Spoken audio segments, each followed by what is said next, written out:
Boa noite, família. Estudo Bíblico para a Família Jovens Livres, 25 de junho de 2024. E eu quero, nesse estudo, compartilhar com você sobre o tema A Disciplina de Deus. E quero começar lendo um texto da Escritura, no capítulo 8 de Deuteronômio, verso 5. Diz o seguinte: Sabe, pois, no teu coração que como o homem disciplina seu filho, assim te disciplina o Senhor teu Deus. Vamos orar? Querido e santo Deus, Pai Todo-Poderoso, quero rogar as tuas mais ricas e preciosas bênçãos para esse estudo da tua palavra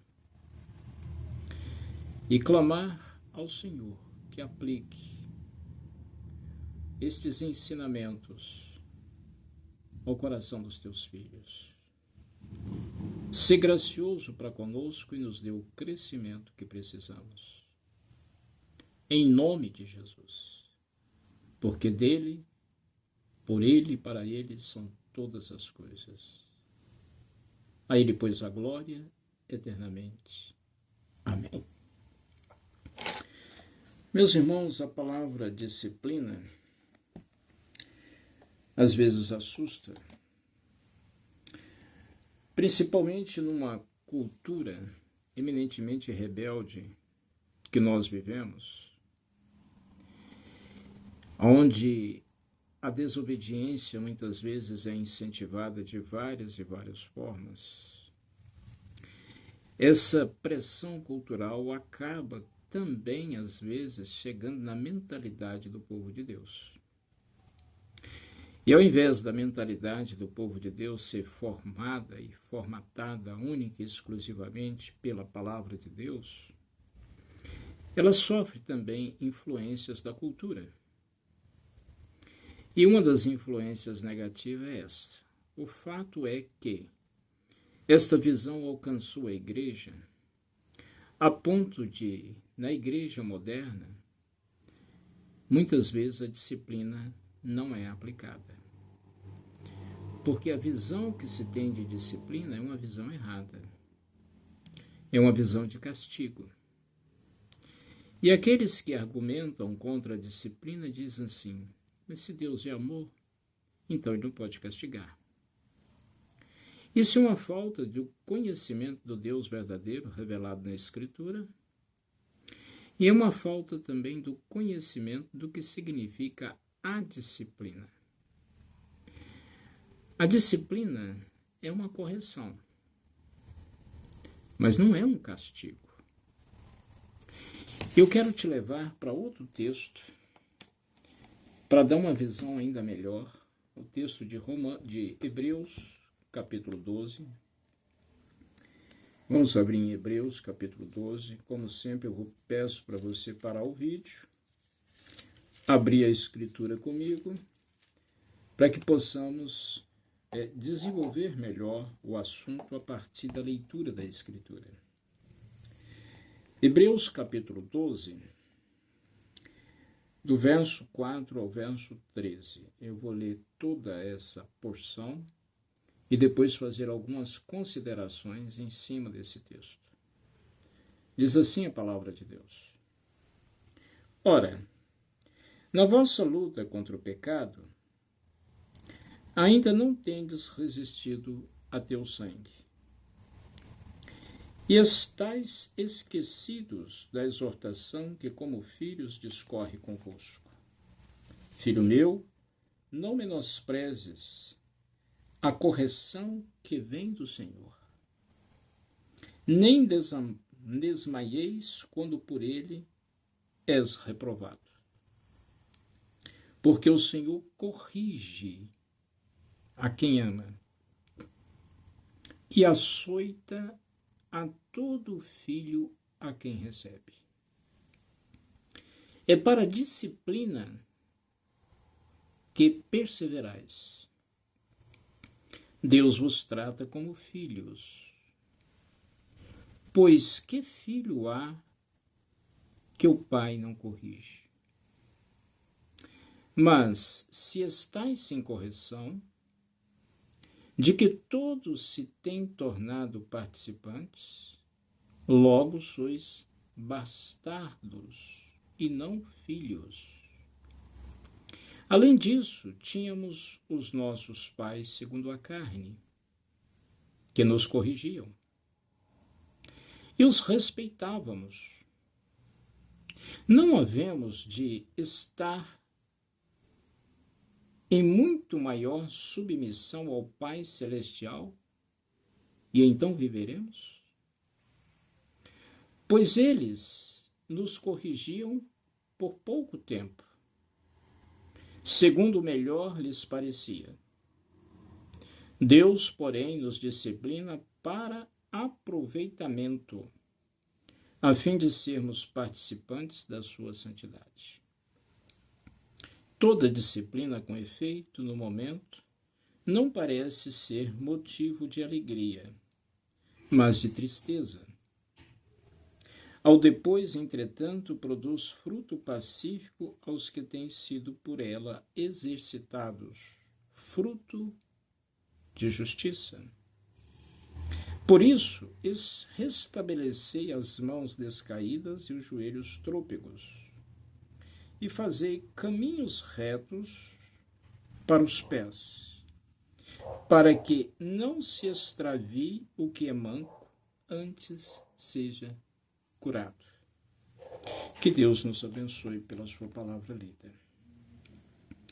Meus irmãos, esta carta aos Hebreus é uma carta de encorajamento. O autor está encorajando aos seus leitores originais, judeus convertidos ao cristianismo, para não desanimarem diante das perseguições, das tribulações, da oposição apresentada pelo mundo. Então, em toda a carta, até o final, até o capítulo 13, final da carta, ele vai encorajar aos irmãos a não desistirem, a não desanimarem. Portanto, nessa porção que nós acabamos de ler, ele fala de luta e que, na luta contra o pecado, ainda não tendes resistido a teu sangue. Verso 4. Quando ele se refere a isso, ele está fazendo menção ao que foi dito anteriormente dos versos 1 a 3, onde ele fala para olhar para Jesus, o autor e consumador da fé, o qual, em troca da alegria que lhe estava proposta, suportou a cruz. E agora volta a palavra para os irmãos, dizendo: vocês, na luta contra o pecado, ainda não resistiram até o sangue. E o nosso exemplo é Cristo. Verso 5. Estais esquecidos da exortação que como filhos discorre convosco?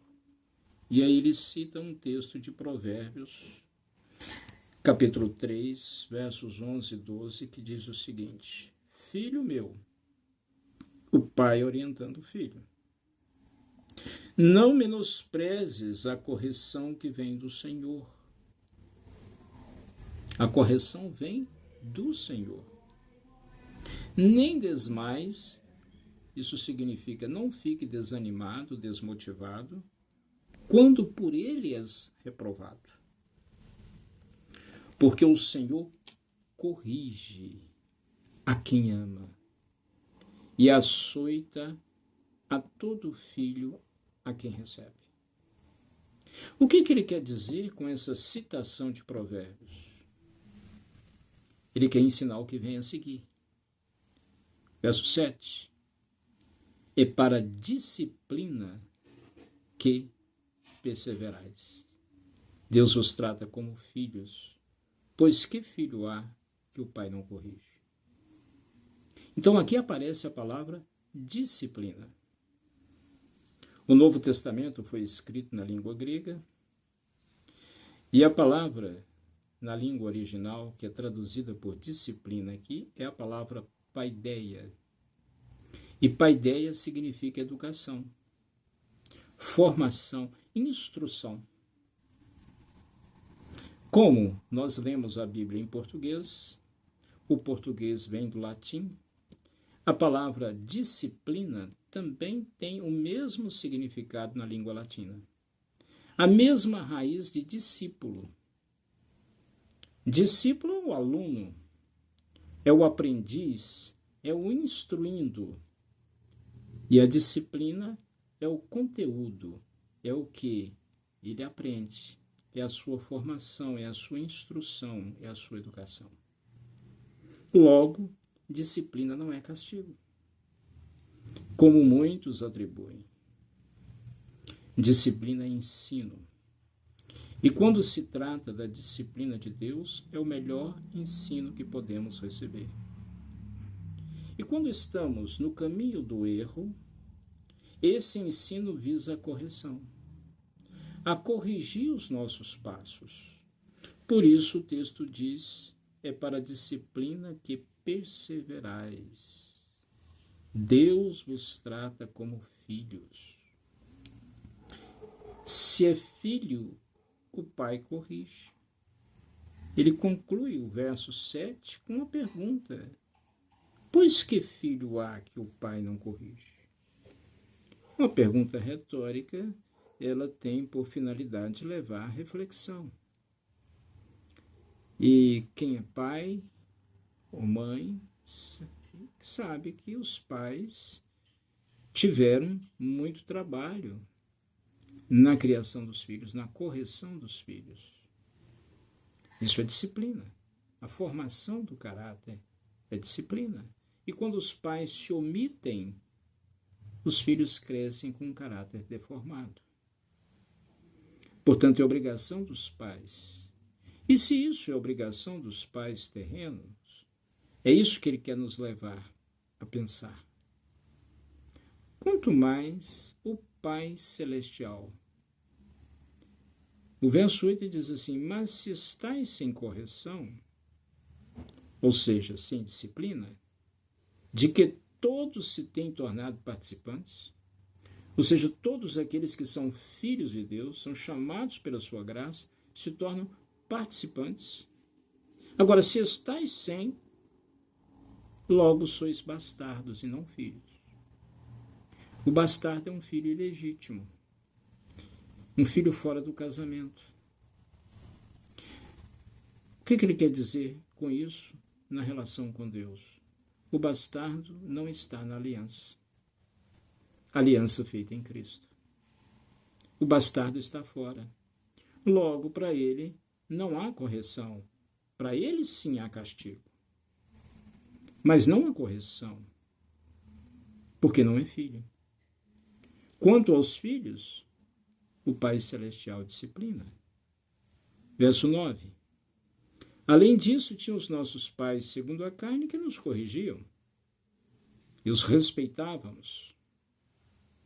Não havemos de estar em muito maior submissão ao Pai Celestial e então viveremos? Aqui, então, ele toca no ponto principal. A disciplina visa levar a vida. Nosso Pai espiritual nos disciplina com o objetivo de conduzir a vida. Verso 10. Pois eles, se referindo aos pais terrenos, nos corrigiam por pouco tempo, segundo melhor lhes parecia. Nossos pais nos corrigiam de acordo com aquilo que eles receberam dos pais deles, de acordo com a bagagem, com o conhecimento que eles tinham. Evidentemente, erraram muito. Nós também erramos. na correção dos nossos filhos. Mas a disciplina que vem de Deus não tem erro. Deus, porém, nos disciplina para aproveitamento. A disciplina do Senhor é isenta de erros, porque Deus é perfeito. Então a sua disciplina também o é. Tudo que procede dele é perfeito. E por que ele faz isso? Final do verso 10 diz: a fim, ou seja, o propósito, o objetivo, é sermos participantes da sua santidade. Deus nos corrige para que nós possamos participar da sua santidade. Agora, o tempo da disciplina não é agradável, e o autor reconhece isso aqui.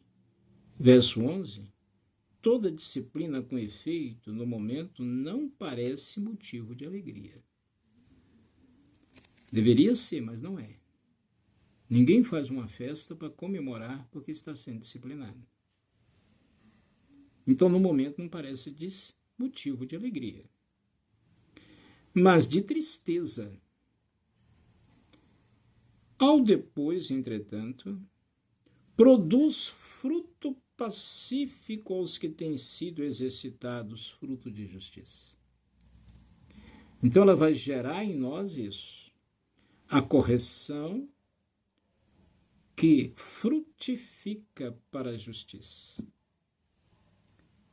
Por isso restabelecei as mãos descaídas e os joelhos trôpegos. Aqui ele está se referindo aos desanimados, os abatidos, aqueles que estavam passando pela disciplina do Senhor, mas estavam desanimados. Fazei caminhos retos para os pés, para que não se extravie o que é manco, antes seja curado. Não se extravie, não afaste do caminho do Senhor, mas seja curado do seu problema, do seu defeito de caráter, que aqui ele fala como manco. No internato, nós praticamos a disciplina com os nossos alunos. E a nossa disciplina é aplicada em duas vertentes: punitiva e curativa. A disciplina punitiva é o cerceamento de algum privilégio. Se tira algum privilégio dele. Por exemplo, domingo depois do almoço, tem um descanso, onde é permitido deitar e dar um cochilo.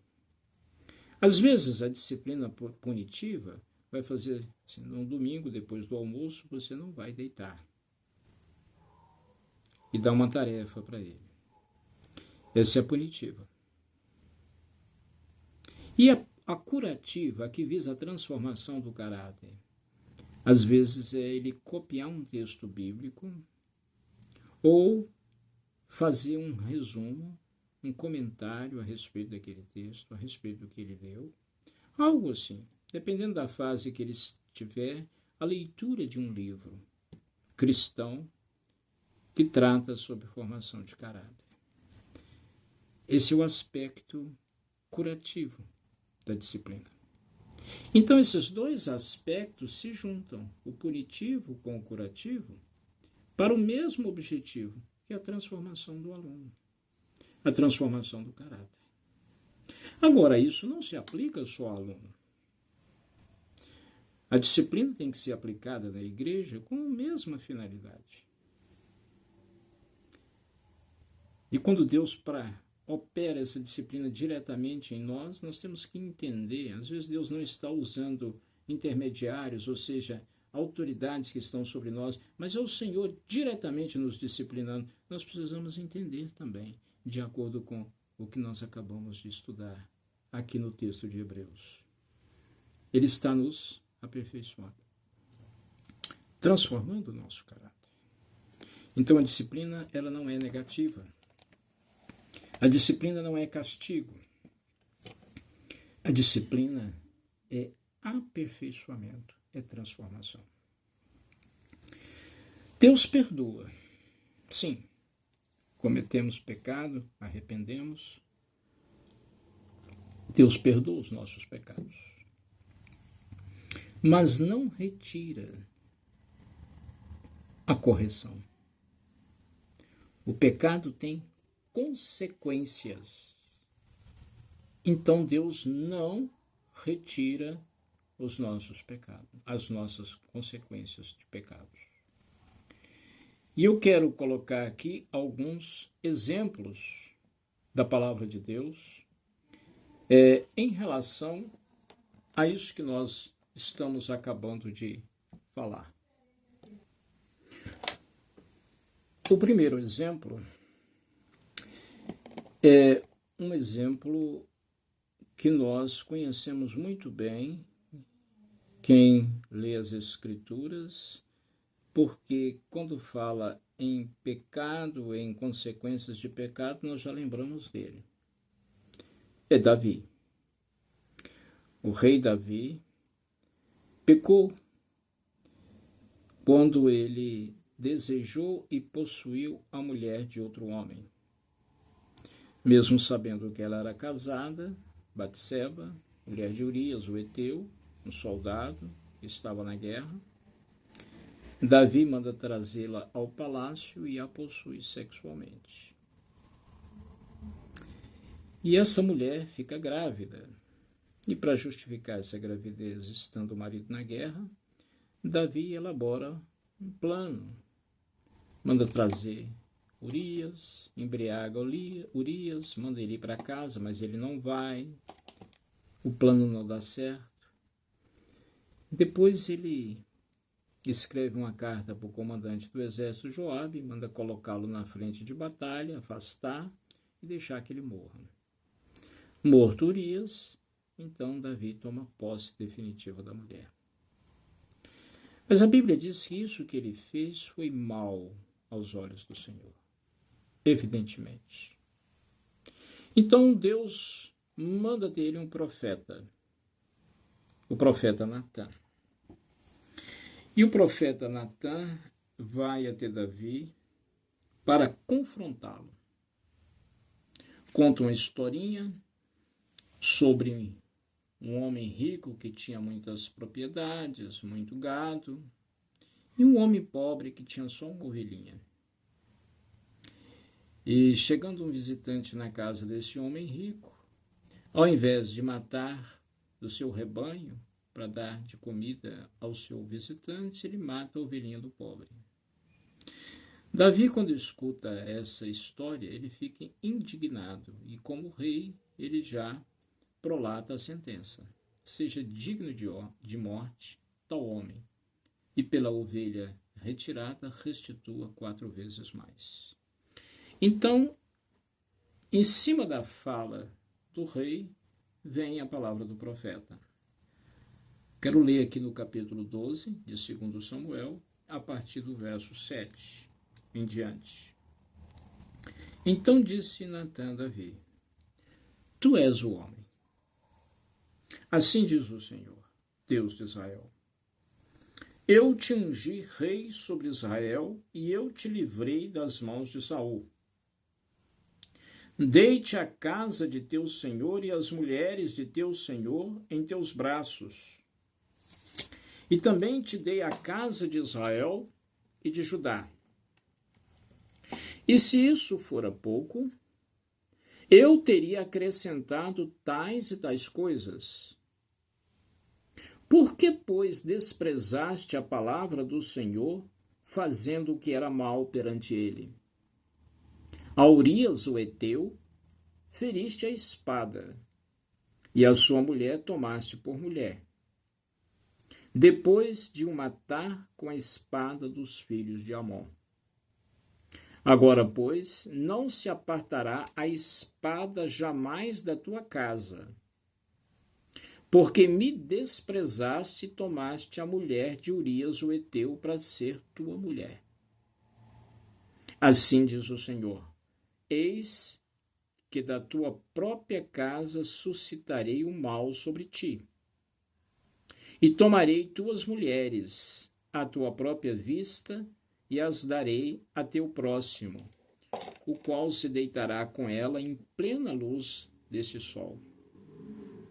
porque tu o fizeste em oculto, mas eu farei isso perante todo Israel e perante o sol. Então disse Davi a Natã: pequei contra o Senhor. Disse Natã a Davi: também o Senhor te perdoou o teu pecado, não morrerás. Mas posto que com isso deste motivo a que blasfemaste os inimigos do Senhor, também o filho que te nasceu morrerá. Então Natã foi para sua casa. Aqui está um grande exemplo. Deus perdoou, é dito aqui, Deus perdoou o teu pecado, não morrerás. Entretanto, é dito sobre as consequências. A espada jamais afastará da tua casa. O que você fez em oculto com a mulher será feito às claras, porque suscitarei o mal da tua própria casa contra você. O seu filho Absalão tentou matar o pai, Davi, para ficar no lugar dele, ser o rei. Um outro filho de Davi, Amon, estupra a irmã Tamar, e Amon é morto por Absalão. O mal, a espada, está na casa de Davi. Absalão possui sexualmente as concubinas do pai sobre o terraço à frente de todo Israel, para envergonhar o pai. E o filho que nasceu do adultério de Davi com Batseba morreu. Então Davi paga um alto preço pelo seu prazer imediato. Ele foi disciplinado por Deus, foi corrigido. Mas sofreu as consequências do seu pecado durante todos os dias da sua vida. Um outro exemplo que nós podemos pegar também, biblicamente, é o exemplo do seu filho, Salomão. Quero te convidar a abrir comigo no primeiro livro dos Reis, capítulo 11. Salomão. Vamos ler Reis, primeiro Reis, capítulo 11, a partir do verso 1 até o verso 4, por enquanto. Ora, além da filha de Faraó, amou Salomão muitas mulheres estrangeiras, moabitas, amonitas, edomitas, sidônias, etéias, mulheres das nações de que havia o Senhor dito aos filhos de Israel: não casareis com elas, nem casem elas convosco, pois vos perverteriam o coração para seguirdes os seus deuses. E a estas se apegou Salomão pelo amor. Tinha 700 mulheres princesas e 300 concubinas. E suas mulheres lhe perverteram o coração. Sendo já velho, suas mulheres lhe perverteram o coração para seguir outros deuses. E o seu coração não era de todo fiel para com o Senhor, seu Deus, como fora o de Davi, seu pai. É muito curioso isso, que o homem mais sábio que já existiu, Salomão, o grande Salomão, aquele que no seu governo levou Israel à hegemonia entre as nações por ser um governo pacífico. O pai dele, Davi, tinha vencido todos os inimigos, então havia paz, e houve uma prosperidade muito grande durante o reinado de Salomão. E Salomão chegar ao ponto de desobedecer a palavra de Deus desta forma. A lei estabelecia para o rei de Israel, isso está em Deuteronômio capítulo 17, mais um texto da palavra de Deus, sem fechar o texto de 1 Reis, que nós vamos voltar para ele. Mas Deuteronômio capítulo 17 diz o seguinte, falando de uma época em que Israel ainda não tinha rei, mas fazendo aqui a determinação para que quando houvesse rei, o rei pudesse seguir o que está aqui prescrito.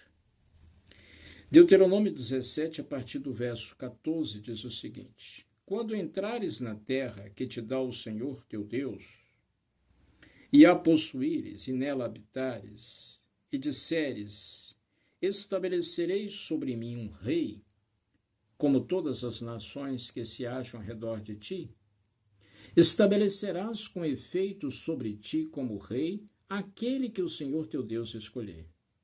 Homem estranho, que não seja dentre os teus irmãos, não estabelecerás sobre ti, e sim dentre eles. Porém este não multiplicará para si cavalos, nem fará voltar o povo ao Egito para multiplicar cavalos, pois o Senhor vos disse, nunca mais voltareis por esse caminho. Tampouco para si multiplicará mulheres, para que o seu coração se não desvie, nem multiplicará muito para si prata ou ouro. Salomão desobedeceu isso tudo. Multiplicou cavalos, multiplicou prata, multiplicou ouro, e aqui no texto que lemos, multiplicou mulheres, porque ele tinha 1.700 princesas. Cada princesa dessa era uma aliança com uma nação. E 300 concubinas. Agora, o que é mais triste é quando o texto diz assim, que essas mulheres lhe perverteram o coração. O seu coração já não era todo do Senhor e ele passou a adorar outros deuses. As mulheres que Salomão amou o conduziu à idolatria. E como é que Deus vai tratar Salomão? Agora vamos pular por verso 9 do capítulo 11 de 1 Reis, verso 9 até o verso 13. Pelo que o Senhor se indignou contra Salomão, pois desviara o seu coração do Senhor, Deus de Israel, que 2 vezes lhe aparecera. E acerca disso, lhe tinha ordenado que não seguisse a outros deuses. Ele, porém, não guardou o que o Senhor lhe ordenou. Por isso disse o Senhor a Salomão, visto que assim procedeste e não guardaste a minha aliança, nem os meus estatutos que te mandei, tirarei de ti este reino e o darei a teu servo. Contudo, não o farei nos teus dias por amor a Davi, teu pai. Da mão de teu filho o tirarei. Todavia não tirarei o reino todo, darei uma tribo a teu filho por amor de Davi, meu servo, e por amor de Jerusalém, que escolhi. Logo após a morte de Salomão, Roboão, seu filho, começa a reinar e o reino é dividido. 10 tribos ficam no norte, com Jeroboão, filho de Nabate, e 2 tribos, Judá e Benjamim, ficam no sul, sob o governo de Roboão, filho de Salomão. Consequência do pecado de Salomão.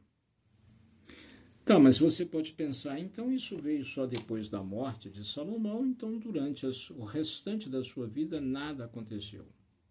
Não é assim. O verso 14 diz o seguinte: levantou o Senhor contra Salomão um adversário, Hadade, o Edomita, este da linhagem real de Edom. E o verso 23, também Deus levantou a Salomão outro adversário, Rezon, filho de Eliada, que havia fugido de seu senhor Hadadezer, rei de Zobá. Deus levantou inimigos para guerrear com Salomão. O nome Salomão é um nome que significa pacífico. Tem a mesma raiz, vem do termo shalom, no hebraico, que significa paz. Então, aquele que era pacífico, agora vai ter contra ele inimigos que se levantaram contra ele para guerrear contra ele. Então, o seu governo, que foi um governo pacífico, um governo de prosperidade, agora vai enfrentar inimigos, adversários. Então, Deus disciplinou Salomão durante a vida e prometeu que o reino seria dividido depois da sua morte. E assim sucedeu. Um outro exemplo muito interessante que nós temos na Escritura, um exemplo até pitoresco para muitos, é o exemplo de Jonas, que foi ordenado por Deus para ir para Nínive e profetizar contra ela, e Jonas lá, no seu coração, decide desobedecer essa ordem do Senhor, fugir da presença do Senhor como se isso fosse possível. E ao invés de ir para Nínive, ele compra passagem para ir para Tarsis. Os irmãos conhecem a história, sabe que Deus então agitou o mar, e quando aqueles tripulantes do navio estavam apavorados por causa daquele tormento no mar, o navio prestes a afundar, Jonas dormia tranquilamente no porão do navio, como se pudesse fugir da presença de Deus e permanecer tranquilo. Quando os homens descobrem o que havia acontecido, porque o próprio Jonas revela que ele era servo do Senhor e que estava fugindo do Senhor, o próprio Jonas diz: olha, se vocês me jogarem no mar, o mar vai se acalmar. E assim foi feito. Jonas então foi jogado no mar e foi tragado pelo grande peixe. 3 dias ele passou no ventre desse peixe. Deve ter sido 3 dias de tormento muito grande, no ventre do peixe, no fundo do mar. O capítulo 2 de Jonas registra a oração feita por Jonas.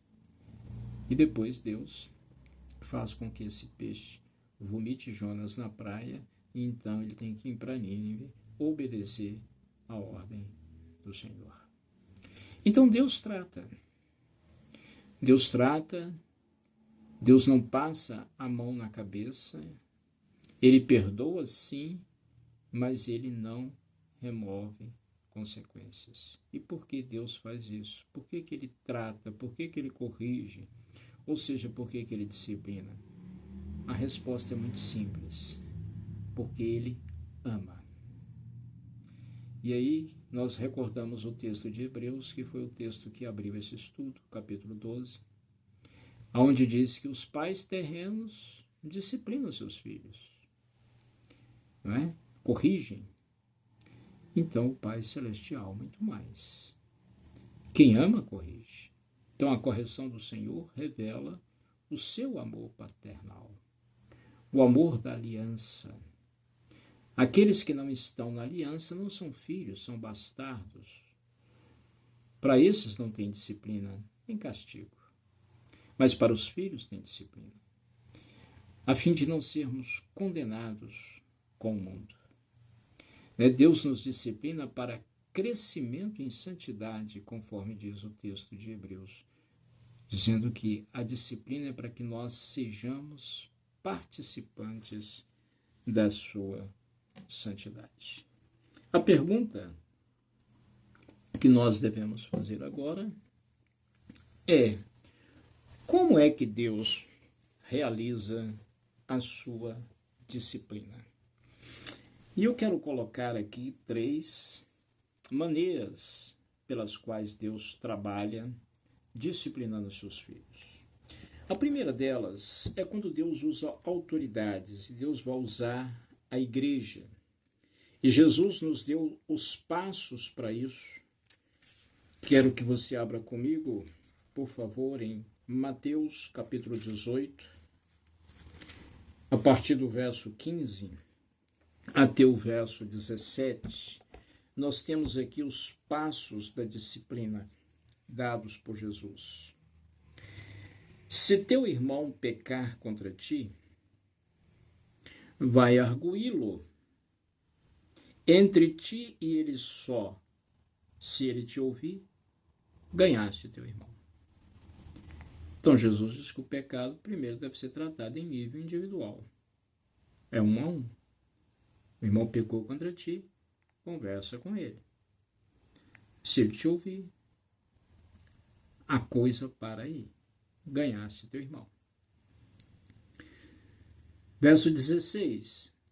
Se, porém, não te ouvir, há irmãos que são resistentes e, quando confrontados, não admitem. O que fazer, então? Toma ainda contigo 1 ou 2 pessoas, para que, pelo depoimento de 2 ou 3 testemunhas, toda palavra se estabeleça. Pessoas idôneas, evidentemente, maduras, para que possam testemunhar entre você e o irmão. Verso 17. Se ele não os atender, dize-o à igreja.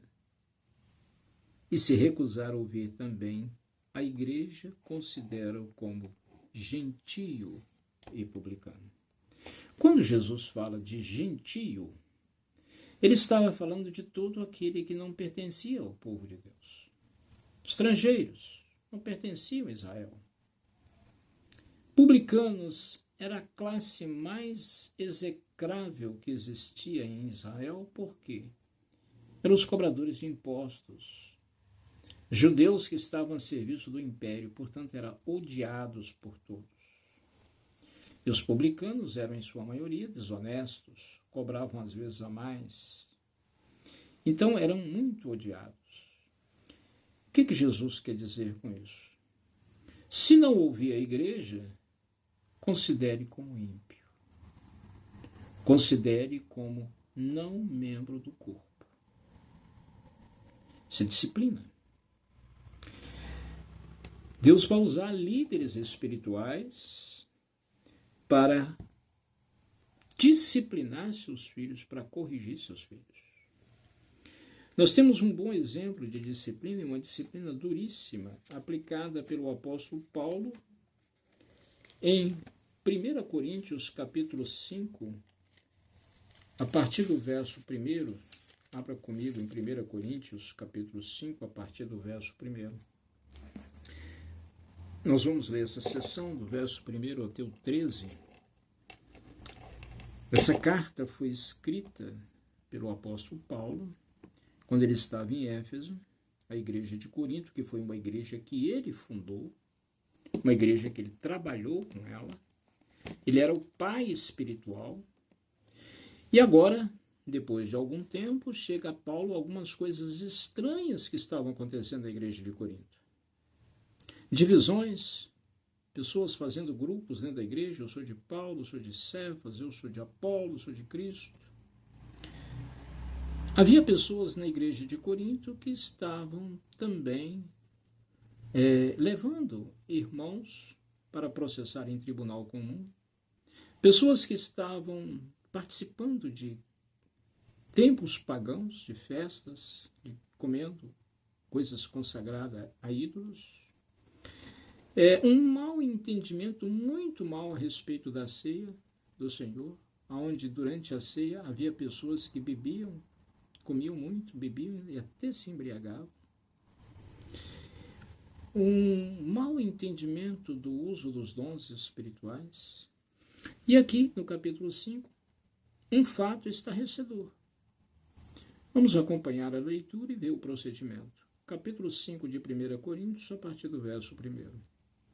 Geralmente se ouve que há entre vós imoralidade tal como nem mesmo entre gentios, isto é, haver quem se atreva a possuir a mulher do seu próprio pai. O fato é tão estarrecedor que Paulo diz, nem mesmo entre os incrédulos a gente se ouve isso.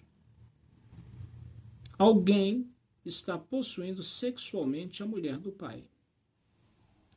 Provavelmente uma madrasta, não era a mãe. A mulher do pai. estava fazendo o que Rúben fez.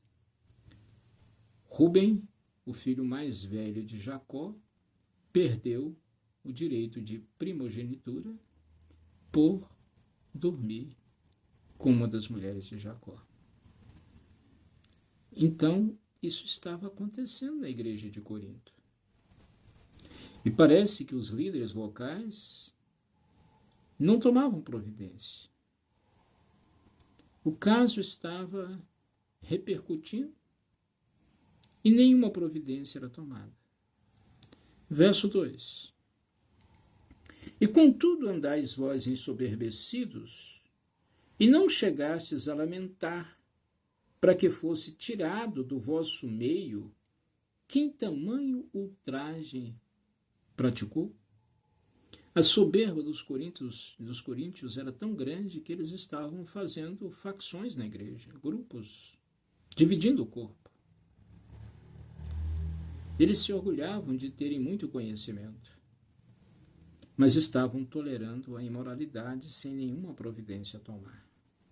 Então Paulo diz, verso 3, eu, na verdade, ainda que ausente em pessoa, mas presente em espírito, já sentenciei, como se estivesse presente, que o autor de tal infâmia seja, em nome do Senhor Jesus, reunidos vós e meu espírito com o poder de Jesus nosso Senhor, entregue a Satanás para a destruição da carne, a fim de que o espírito seja salvo no dia do Senhor Jesus. Paulo fez isso com muito temor, né? Ele invoca aqui o nome de Jesus. Eu, como se estivesse aí, embora ausente, mas presente em espírito. E, em nome de Jesus, eu estou reunido com vocês, no poder de Jesus, o nosso Senhor, o Senhor da igreja. Então, que este pecador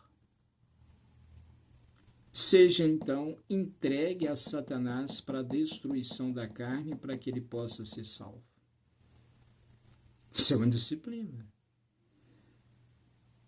Entregou a Satanás,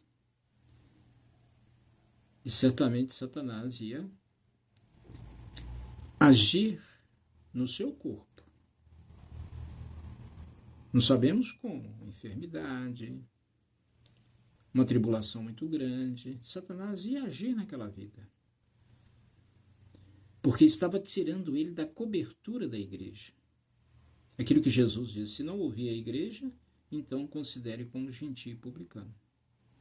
Considere excluído da igreja. Então foi essa disciplina que aconteceu aqui. Sem a cobertura da igreja, estava na mão do maligno.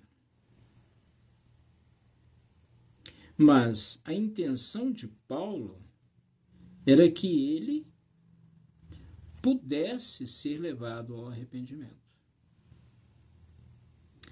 E provavelmente é o que tem acontecido, porque na segunda carta, embora ele não faça uma referência direta, ele fala assim, reintroduza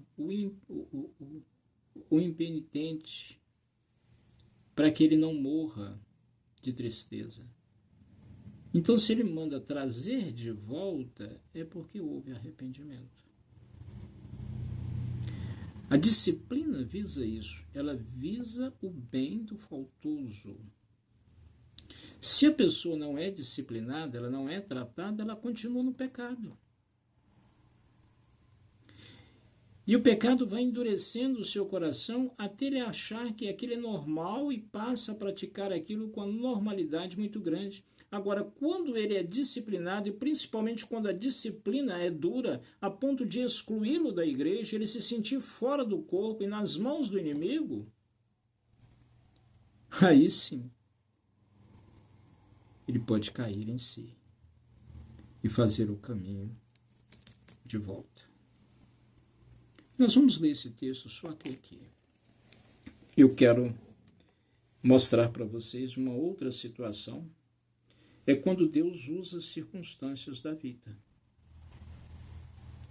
E aí eu quero usar um outro texto, que é o texto de Lucas, capítulo 15, que tradicionalmente é chamado de parábola do filho pródigo.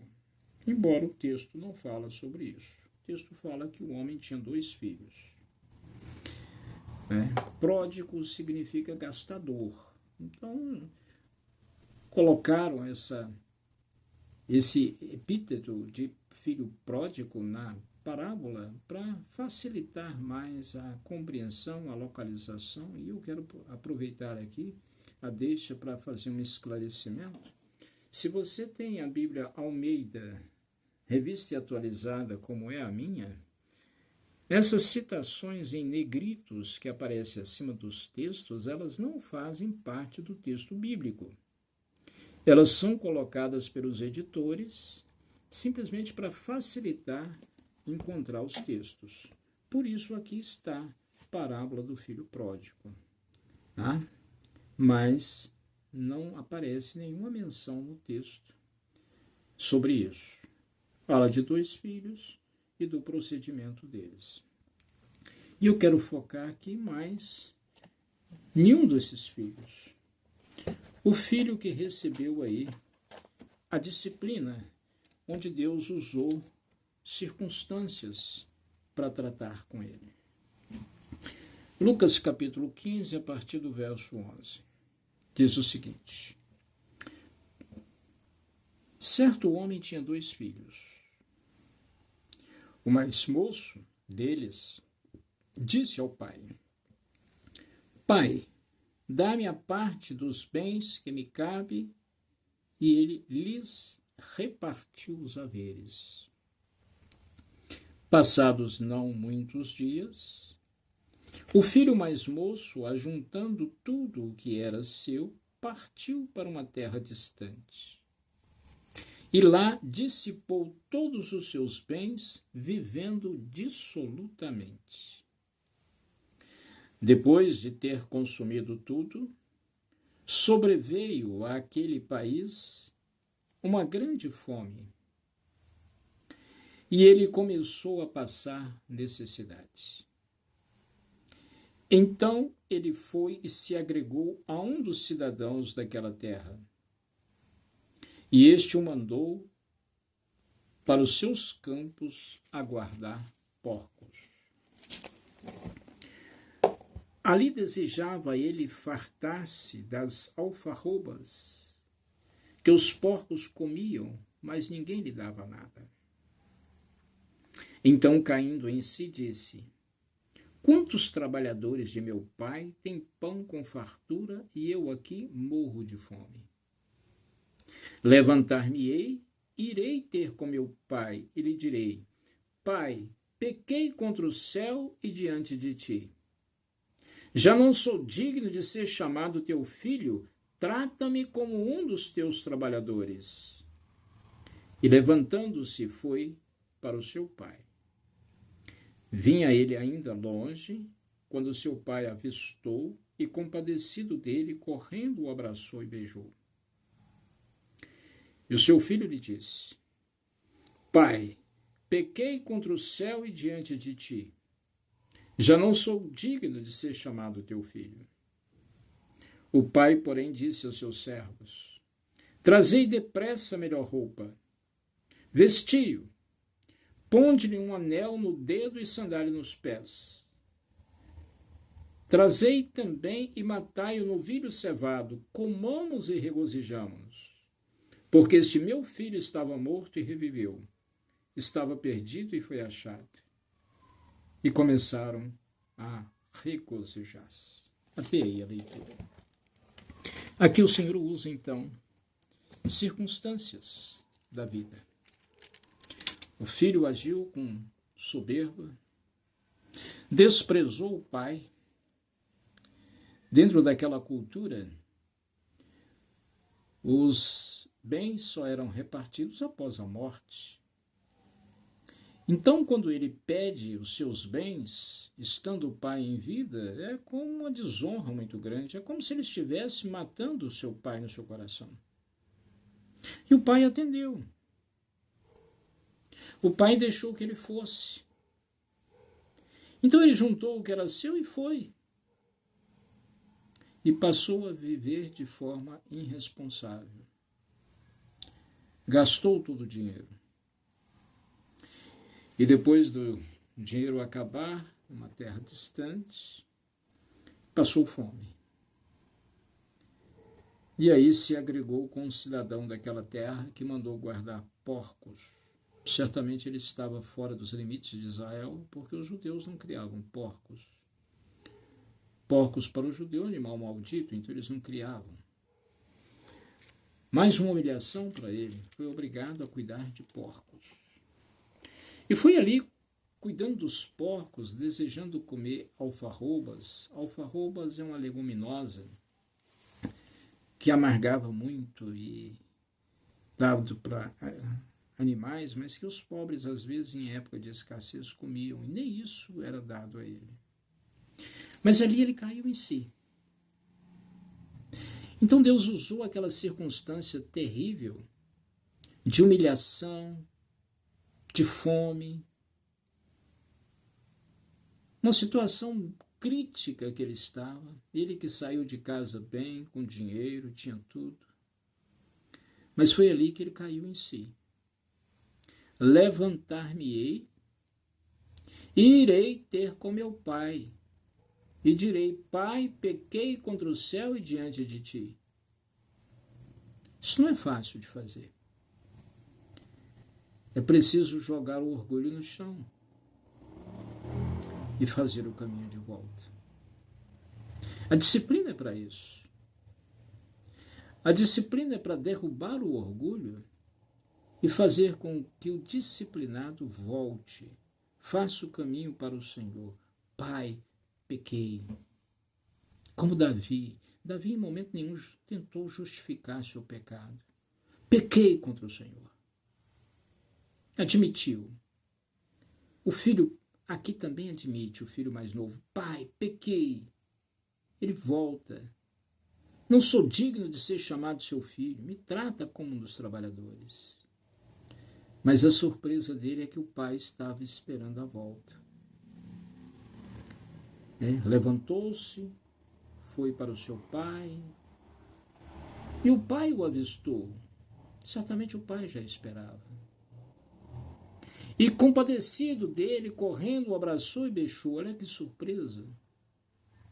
Ele que desprezou o pai, magoou o pai, saiu. Agora o pai o recebe dessa forma. E quando ele diz: Pai, pequei contra o céu e diante de ti, já não sou digno de ser chamado seu filho. O pai diz: Trazei a melhor roupa, vestiu, põe-lhe o anel no dedo e a sandália nos pés. Ou seja, o pai está restituindo a ele a condição de filho. Os servos não andavam de sandálias, os filhos sim. Os servos não tinham anel no dedo, os filhos sim. O pai está restituindo a condição de filho. E ainda faz uma festa. Trazei novilho cevado. Comamos e regozijamos. Esse meu filho estava morto, reviveu, perdido e foi achado. A festa no céu, quando o pecador se arrepende. E a disciplina é exatamente para isso. E muitas vezes a disciplina vem de forma direta. O Senhor não usa nem autoridades da igreja, nem situações, circunstâncias como essas, mas às vezes de forma direta o Senhor aplica a disciplina. Apocalipse capítulo 2, verso 21 e 22, nós temos um caso aqui, da igreja de Tiatira. A carta enviada à igreja de Tiatira fala de uma disciplina. Dê-lhe tempo para se arrepender. Ela, todavia, não quer arrepender-se da sua prostituição. Eis que a prosto de cama, próprio Senhor agindo diretamente, bem como em grande tribulação os que com ela adulteram, caso não se arrependam das obras que ela incita. A disciplina, então, foi aplicada. Um outro exemplo que nós podemos ver de uma aplicação direta de Deus disciplinando é o exemplo de Ananias e Safira. No capítulo 5 de Atos dos Apóstolos, capítulo 5, a partir do verso 1. Entretanto, certo homem chamado Ananias, com sua mulher Safira, vendeu uma propriedade, mas, em acordo com sua mulher, reteve parte do preço e, levando o restante, depositou aos pés dos apóstolos. Então disse Pedro: Ananias, por que encheu Satanás teu coração para que mentisse ao Espírito Santo, reservando parte do valor do campo? Conservando, porventura, não seria teu? E vendido, não estaria em teu poder? Como, pois, assentaste no coração esse desígnio? Não mentiste aos homens, mas a Deus. Ouvindo essas palavras, Ananias caiu e expirou, sobrevindo grande temor a todos os ouvintes. Posteriormente, Safira, sua mulher, chega e conta a mesma história que Ananias contou e tem o mesmo fim. Uma disciplina aplicada por Deus diretamente. O que podemos concluir? Deus nos ama. Então, por nos amar, Ele nos corrige. A correção é uma manifestação do seu amor em nós. Portanto, nós devemos temer. Eu quero ler ainda mais um texto para finalizar com ele. Provérbios, capítulo 4, versos 14 ao verso 19. Diz o seguinte: Não entres na vereda dos perversos, nem sigas pelo caminho dos maus. Evita-o, não passes por ele, desvia-te dele e passa de largo, pois não dormem se não fizerem mal. E foge deles o sono se não fizerem tropeçar alguém. Porque come o pão da impiedade e bebe o vinho da violência.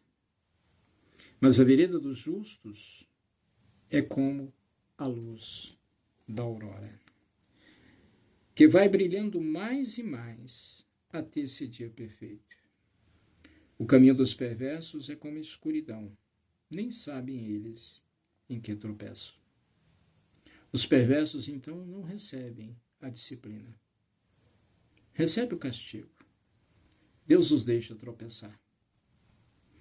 Mas aqueles que são filhos, que não são bastardos, são filhos, aqueles que estão aliançados, a esse sim, Deus disciplina para que a luz brilhe mais e mais até ser dia perfeito.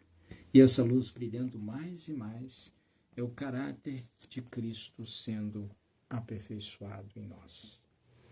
Que Deus aplique a sua palavra ao nosso coração. Oremos. Querido Senhor, Pai Todo-Poderoso, louvado seja o teu nome. Senhor, eu quero agradecer pela família Jovens Livres, por cada um que é agregado a esta família. Agradecer pelos livres em Cristo, os nossos ex-alunos, aqueles que trilharam o caminho da recuperação e agora estão trilhando fora. Senhor amado, que cada um de nós possamos compreender o valor da disciplina do Senhor. O ensino, a instrução para nossa correção, para o nosso crescimento espiritual. Aplica, Senhor, a tua palavra ao coração dos teus filhos. Em nome de Jesus. Porque dele, por ele, para ele são todas as coisas. A ele, pois, a glória eternamente. Amém. Tenham todos uma boa noite.